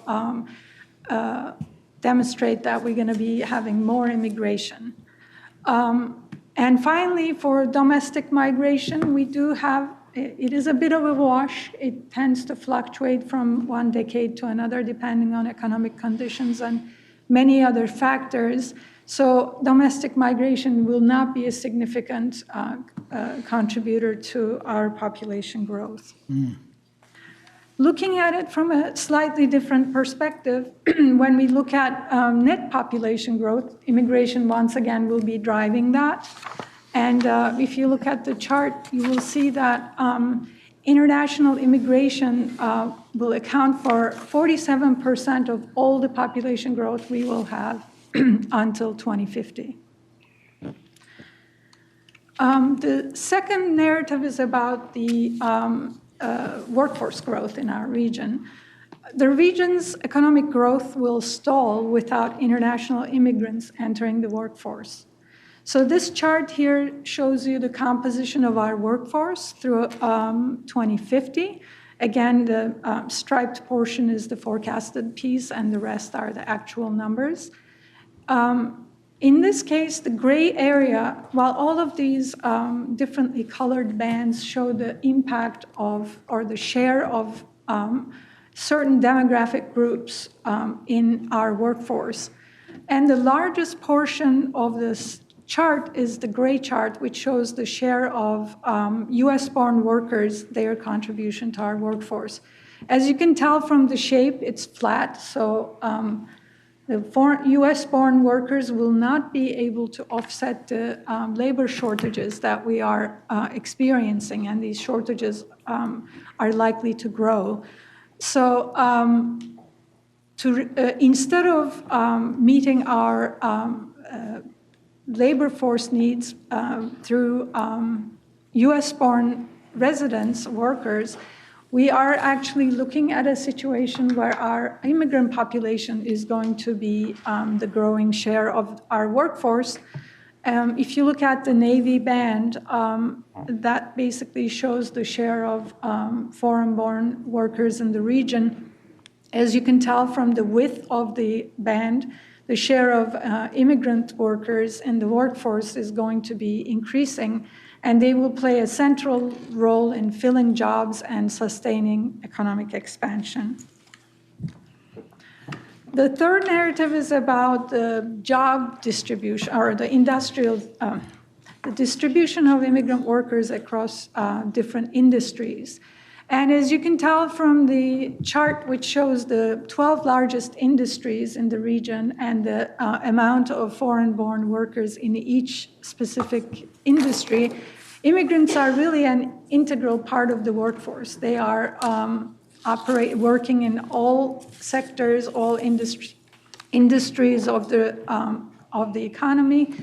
And 1 in 6 workers in the region is foreign-born. And more than half of these foreign-born workers are concentrated in the top 4 industries. And these are healthcare and social assistance, manufacturing, retail, trade, and educational services. Then we looked at the occupational mix of our immigrant workers, and basically the overall message is that they work, these workers support the regional economy by doing essential and everyday work. And I selected a number of occupations and identified the percentage of immigrant workers in each occupation. And I specifically selected these just to show some of the important functions immigrant workers serve in the economy. I think the most important one is the fact that they enable workers, working age adults, to participate in the labor force by providing essential care for their dependents, and these are older adults and children. If you look at the numbers, nearly 40% of personal care and home health aides who extend care to older adults, they are immigrants, and 1 in 6 childcare workers is also foreign-born, and without their care services, it would be hard for us to maintain our fairly high labor participation rate. And then immigrants provide core services, and I picked 3 occupations, but you can extend the series quite a bit, including construction workers and many other critical sectors. But if you look at the health industry, for instance, half of our nursing assistants are immigrants. 1 in 5 physicians is foreign-born, and we also, the cleaning staff in our region, nearly half of them are immigrant workers. And usually there is a perception that immigrant workers fill low-skilled jobs, and that is not the case. In fact, many of our immigrant workers are overrepresented in the educational spectrum. On the higher end of the educational spectrum, we do get a lot of high-skilled immigrants filling hard-to-fill technical positions.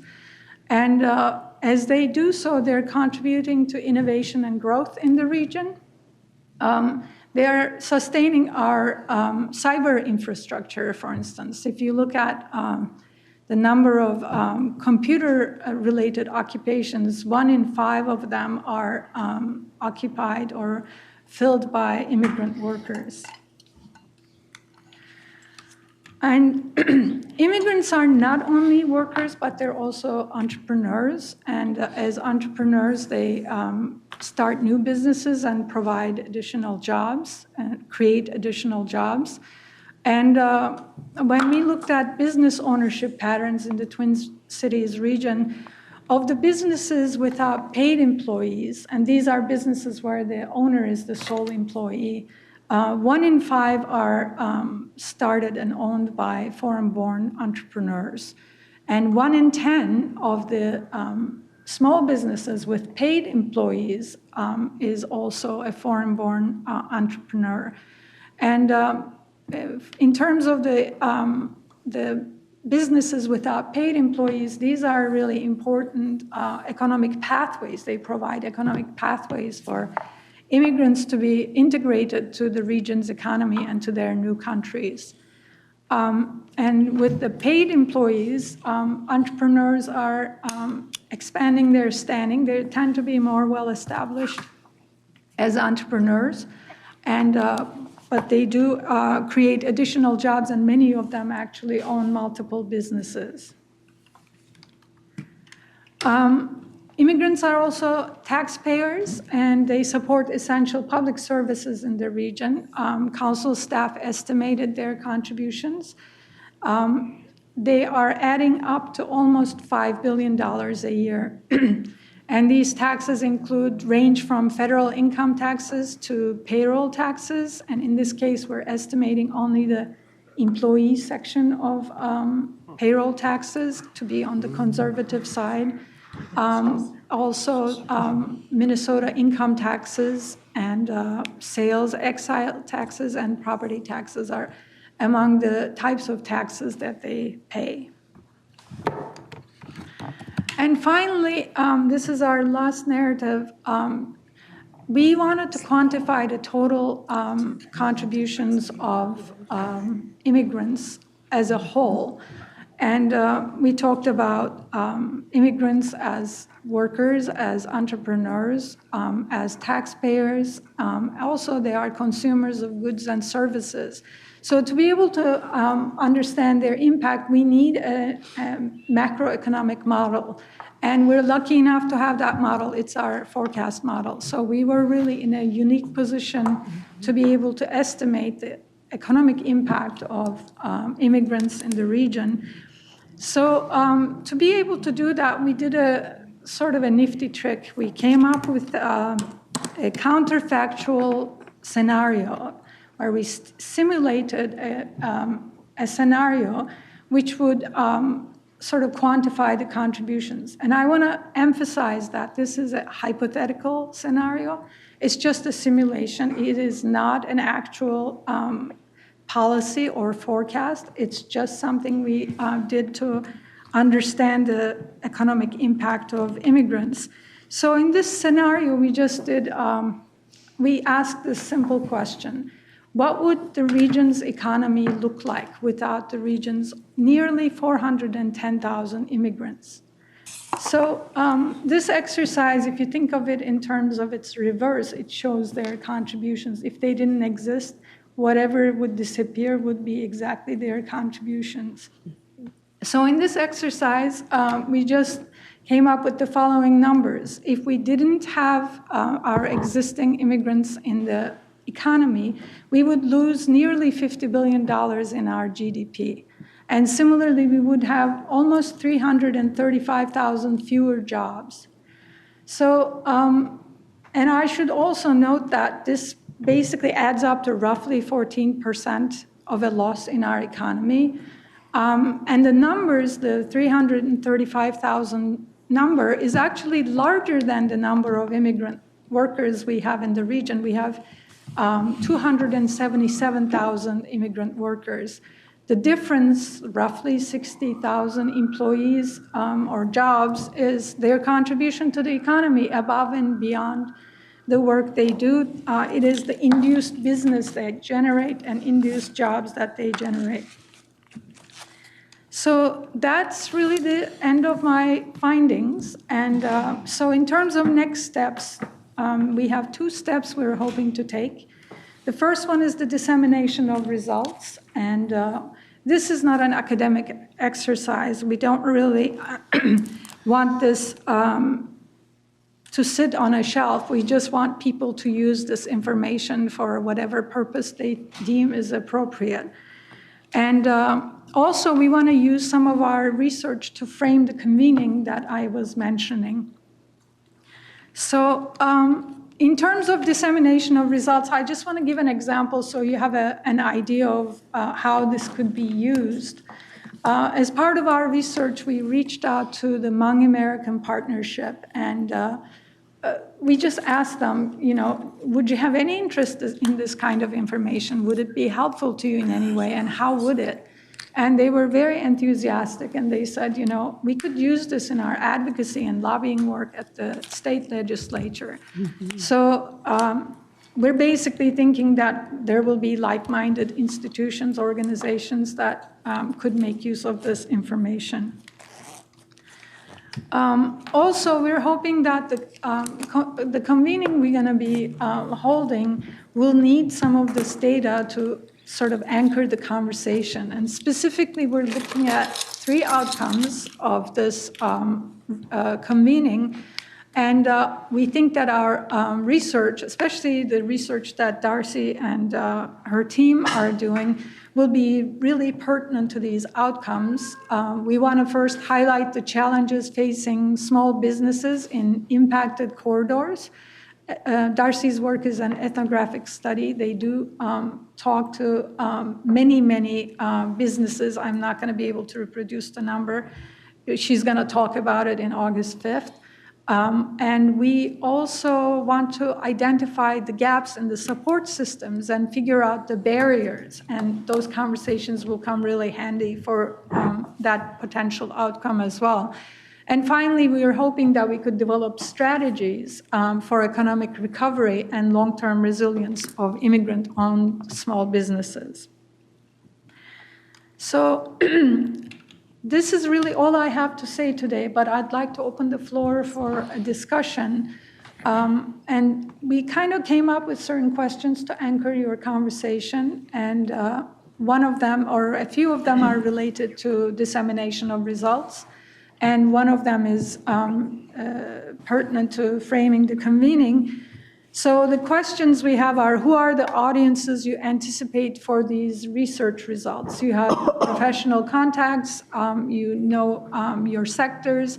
So we're hoping we could hear some names from you or some institutions. And how would you see these audiences using these findings? That would give us an idea of how we should present our findings depending on our audiences, and also where should we disseminate the results. That's another piece of information that would be very useful. And then in terms of the convening, we have envisioned certain outcomes. We're hoping that you could give us some clues about what other outcomes you would like to see if we're missing out on anything, and with the goal of sustaining or establishing long-term resiliency for our small businesses, especially in the post-surge era. On that note, I'll stop. Thank you. Thank you, Barish. I'm really pleased to see all this research, and I'm opening up the conversation already. I see Councilmember Johnson was first in the queue, and then I have Councilmember Dr. Carter as well, Councilmember Morales, and then Councilmember Ovashak. We'll see if we can get that order. Councilmember Johnson. Thank you. Very timely. So I appreciate the request for this. Appreciate the presentation. So I'll give you some suggestions to what you're seeking. But also in this report, a lot of the data goes back to 2023 and 2024. So it was pre-Metro surge, and it was even pre-political discourse that's taking place in this nation and in this state. So I know data is only as good as we can get data, but certainly things have already shifted. And I know just anecdotally from listening to news reports, probably NPR type, we already know there's a big chill on people coming from all over this world, whether it's to just even come for an education or temporary work permits, scientific contributions. There's another level of loss that we are currently experiencing here. I don't have that data, but that data is out there, and it's current during and now I don't know if there's ever a post-surge. It seems like the surge is still sitting there in a way, but at least what happened here in January. So I would like to know if there's any way to harness some of that current data or other sources to say, okay, this was 2023, 24, and I'm not saying things were perfect then, but certainly things have gotten worse. And so where do we stand today? Is there any sort of metric and direction? I'm making an assumption that we have less people coming into the region. Having worked at Greater MSP for 6.5 years, we knew that that was going to be the strategy back in 2010, 11, 12, 13 to have our region grow. So I don't know if we reached out to Greater MSP, but they certainly know about bringing in and retaining workers in this region because we can't grow our way organically out of it. So I've been hearing about that for 13 years. So they must, and they have data. So I guess what I'm trying to do is kind of take what we have here and patchwork it to where do we sit now and what trends are we seeing and what headwinds are we facing when it comes to being worldwide news for a couple of really bad reasons for people of color. I think we are a courageous region that is resilient in bouncing back, but the realities are that Minnesota is not favored by the federal government in a lot of ways, funding for programs and things like that, on and on. So I'm trying to say that if we go out there with this, that has a bit of a leg in data, there's a whole story that's missing around, well, where are we now? What are, it's beyond, it's beyond, I think, the supposition that we're putting forward. It's not even a supposition, it's fact. That if we don't support our immigrant community, foreign-born residents, I mean, we are already starting to hemorrhage that. And so that's the part where and I work at a Chamber of Commerce and I put panels together, and this would be very interesting in Chamber of Commerce world. It's perfect for some sort of panel on this. But I think that part of the story, though, is we're in the middle of intense change, and our image of Minnesota being welcoming. I mean, I think people probably know we're welcoming in Minnesota, but it's still very difficult. We're seeing people leave the state, choosing to leave the country, all of that. So how do you frame that into what's going on? Because that'll be the top of mind questions, I think, for people that are hearing this. And also, because this is at the root of economic development. So communities everywhere that have any sense about an economic development strategy are looking at how do we, bring new residents into our communities, because many of them are aging, they're getting older. Even the newer communities, if you go into the schools, you can always tell what your community will look like in 10 and 20 and 30 years based on who's going to school. So I guess I'm trying to just wrap it around with an economic development framework, with what's in the news on the daily about, what do we have any current data or anything that we could supplement data that's already 2 or 3 years old would be my question. Yeah, unfortunately, the data sets that we use, the latest releases are usually 23, at the most 24. Correct, yeah, I understand that. Yeah, so I guess what I'm trying to say is, are there other partnering groups out there, whether it be through DEED, whether it be through, other state agencies, or even Greater MSP, or the chambers themselves? Minnesota Chamber might be the best. To be honest, the state chamber and U.S. Chamber have had a pretty good policy around immigration reform. They just haven't gotten there. So I'm trying to find out how we bring in. I think that this is a story that has been told for a long time, and maybe we need to be reminded of it. But we're facing some strong headwinds, and I'd like to know if there's anything out there that tells us where are we now headed, considering we've had a lot of bad press and.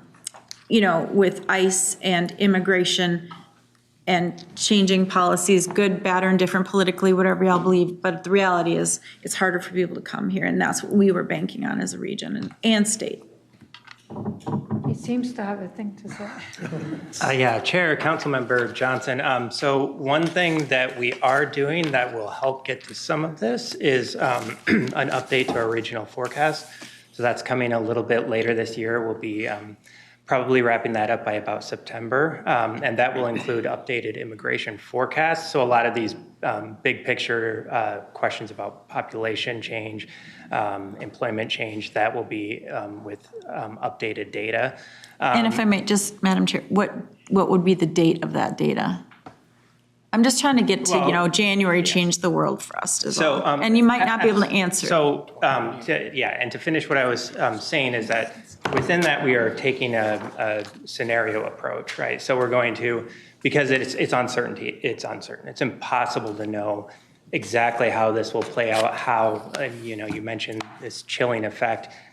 It's hard to really say exactly how that will play out. And so we are going to use a scenario approach to that to show what a range of scenarios could look like. And that's about the best that we can do with that level of uncertainty.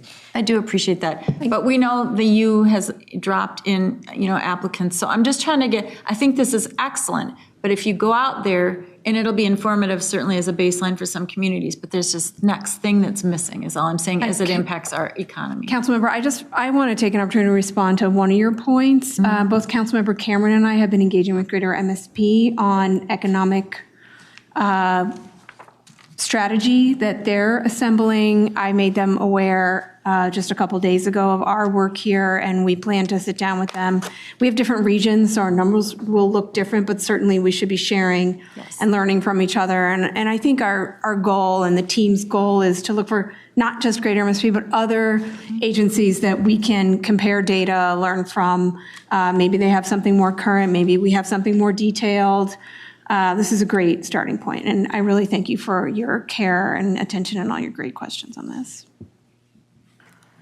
I should mention that the convening itself will give us some opportunities. It'll be an occasion for us to invite, for instance, DEED, and we talked to SBA. So there will be venues for us to bring in more information. At this stage, we were just simply dealing with the data limitations, but I totally understand. Yeah, thank you. Point. We had Councilmember Dr. Carter and then to Councilmember Morales next. Yeah, I want to say thank you for this study. And just an unpleasant reminder, Operation Metro Surge resulted in over 3,000 immigrants being arrested, and federal agents killed Renee Good and Alex Preddy. And so that's a severe wound to this area, but I'm glad that something this powerful is growing out of that. And so one of the questions that I have is, in terms of origin, primarily where are these immigrants coming from in terms of by country, percentage-wise? Do we have that data, even though you might not be able to give it to us now? If you could give it to us. We do have that data. Yeah, I would like to see that. And the other thing is, I would think that if you have something as valuable as this, you want to present it to the people that it most affects.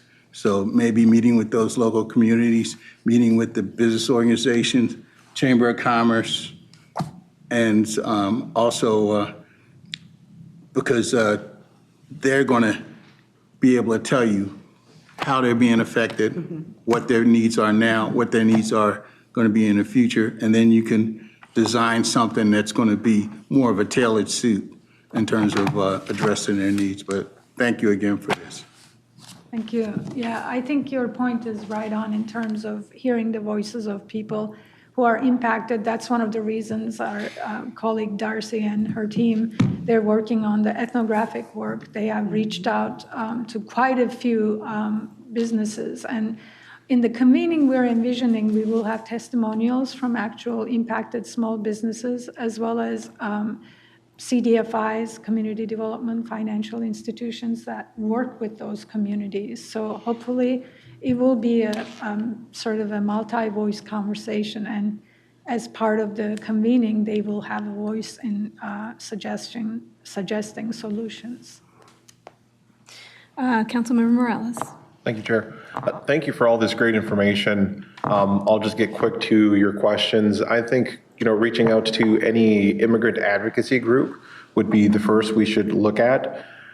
Specifically, right, you got like Lake Street Works, Unidos, Mi Casa, you've got the Rise Up Center, Lake Street Works. There's plenty of different advocacy groups out there.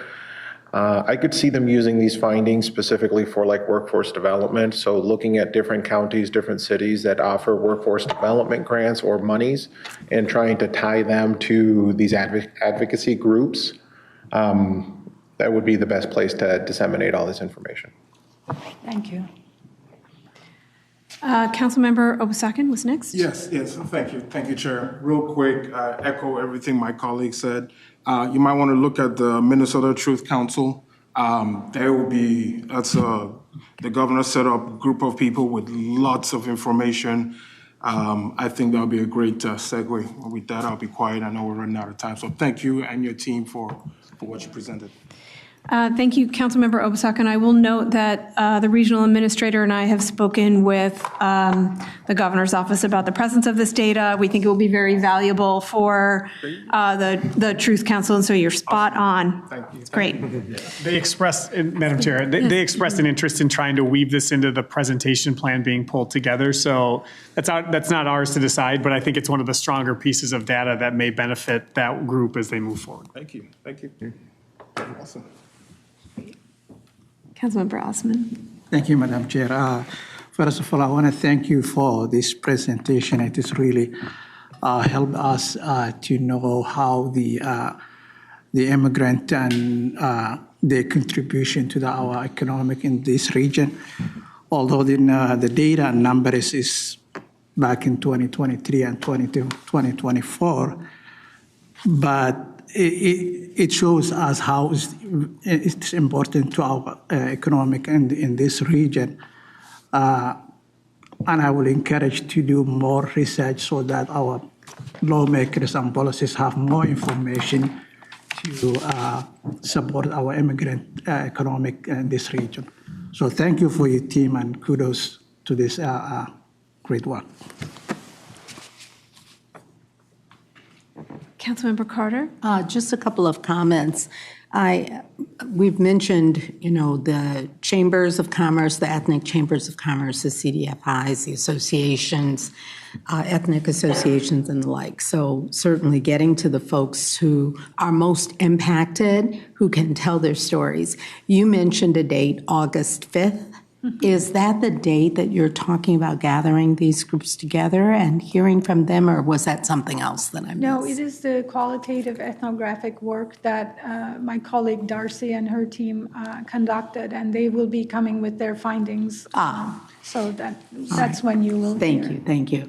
And then I wanted simply to comment that looking at the impact on immigration is important, and of course understanding that the actions today have ripple effects into the future, but also the actions around immigrants have ripple effects into our entire community, as there are suppliers and contractors and partners who work with these groups and who are impacted as well. So, the idea of seeing the impact on these businesses as the total impact, of course, has to be expanded. And I don't know the answers to what that expansion looks like, but I just wanted to make certain that we don't close our eyes to the fact that there are streams of economic impact.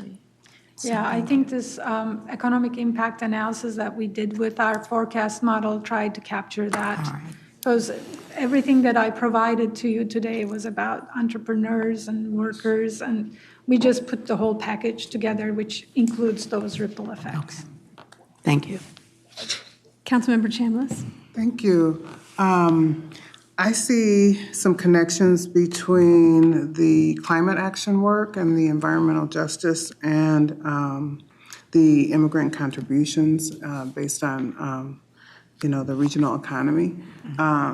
And I also agree with Tony Carter, Councilmember Carter, that if we have an opportunity to look at other impacts, I think we should, including housing.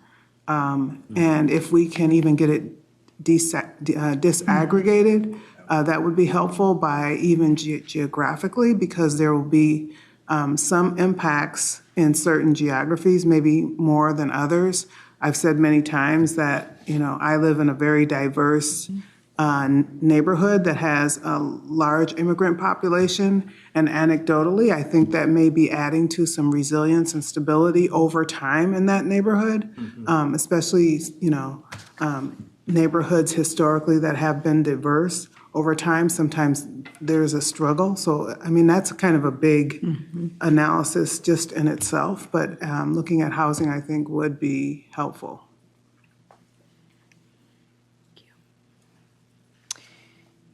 Are there any further comments or thoughts or ideas to share with the team?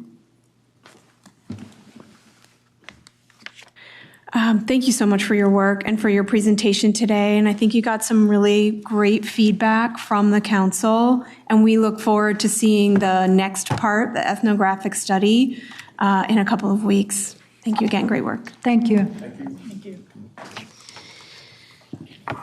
Okay, we are just about through. We'll move on to reports. I just have two quick reports today. The regional administrator and I were joined by Councilmember Wolf at a work session in Scott County. We availed ourselves for their working meeting, put together some topics that we knew would be important to them, and had a very open discussion about their concerns. The meeting was really good, and we would look forward to doing more of those in your counties if they would like our transparency and our participation. We missed Councilmember Barber, but she was definitely there in spirit with us. The other update I have is that tomorrow I leave for the third convening of the Brookings Institute National, I'm used to saying regional now. It's a good change. National Advisory Council on improving relationships and outcomes between state departments of transportation and local agencies. This is the third convening. I missed the first one because we had some things going on here in January, but really took a lot away from the second. And the third one, I will come back and share with the council and with the staff things that might help us do our work. I will pass to council members if anyone has updates. To the regional administrator. Madam Chair, two quick updates. We completed the recertification process for disadvantaged business enterprises, DBEs, as a part of the recertification need from the interim final rule from the feds. I won't go into deep detail on the number. We had about 800 DBs on the list prior to this work. The recertification brought forward about 270, and then after the priority deadline, it brought through about another 130. And so we have about 400 of the original 800 now recertified. We'll at some point do maybe a deeper dive into the data. The process continues. It's a rolling basis now, but the important piece is it allows the program to get up and running again with goal setting because we followed through the program. Huge kudos to everyone across the organization who's been working on it, as well as the partnership with the MAC and MnDOT. And then MCUB related, I just had a really good piece of data pass my email the other day, and I just wanted to share this in the MCUB direct spend, so the $10,000 to $25,000 category, one of those like small spend categories that gets talked about around this table. Can we see progress? It's a chart that shows our spend 2019 to 2025 second quarter is where our data is up to. We have a year lag on the data to the earlier conversation. In 2019, first quarter, 3% eligible spend is where eligible money went toward MCUB direct spend, 3%. The same quarter in 2025, 6 years later, 36% spend, so up 33%. And that's up 16% even over last year. And so in the last 3 years, we've gone from 14 to 20 to 36% in the eligible spend categories. And so I just want to call it good work when I see it. That takes discretionary spending across the organization. It takes choices from all sorts of purchasing people. That's people pulling together in the same way at a lot of levels. And that reflects the work the council's been doing to continue to want to highlight and support this work as we go. So good job, everybody. Thank you. General Counsel. Thank you, Madam Chair. No report. Great. Okay, we'll see each other again at the next meeting on August 5th, 2026. And with that, this meeting is adjourned. Have a good evening, everyone.